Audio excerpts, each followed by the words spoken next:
Cause like, I feel like, and I sort of tweeted about this a week or so ago, but it's like, there's been a lot of emerging trends within the industry, and some of them were, you know, emerging, you know, at a faster pace than others per se.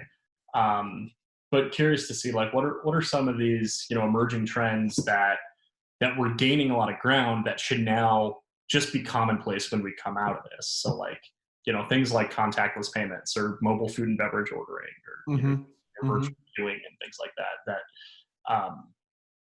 you know, these probably should be bumped up to the top of the list in development.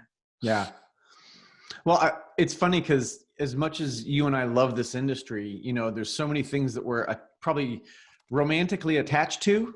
You know what I mean? Like, oh, I don't want that to change, or I don't want that to change. But at the same time, maybe it's going to be better. Right.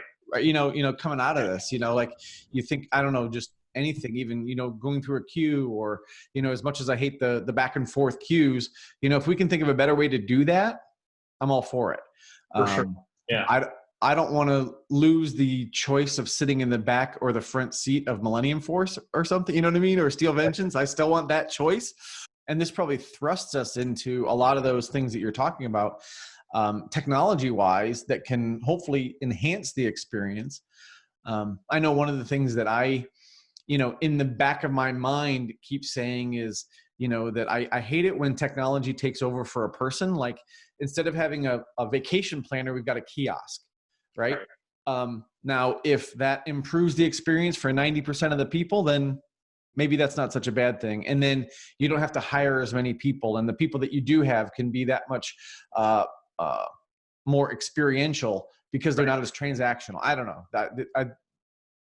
I'm just kind of talking through my own mental state of change. Or that Anthony was talking to us about when he did the podcast, of just like the concept of tech for tech's sake. Right?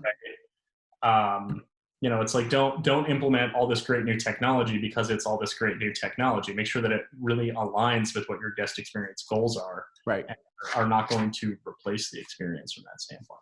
Right. So yeah.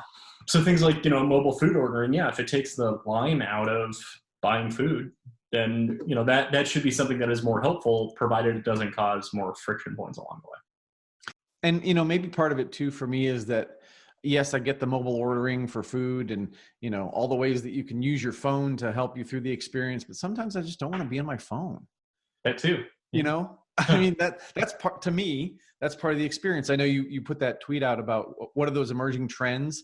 And, you know, some people were talking about, you know, reserving ride times, you know, like you can obviously at Disney and stuff. And to me, I would hate that. I think I would hate that.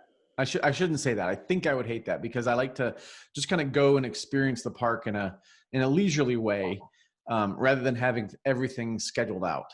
Well, and it kind of takes some of the spontaneity out of your day, you know, with the virtual queuing. If you now, you know, have to now wake up at like 6 or 7 a.m. and be like, okay, we're riding this ride at this time, at this time, at this time, at this time. It's like, well, you know, what if I want to eat lunch at noon instead of 1:30, you know, or something like that, when I've got my reservation, not for a dining reservation, but for mobile ordering.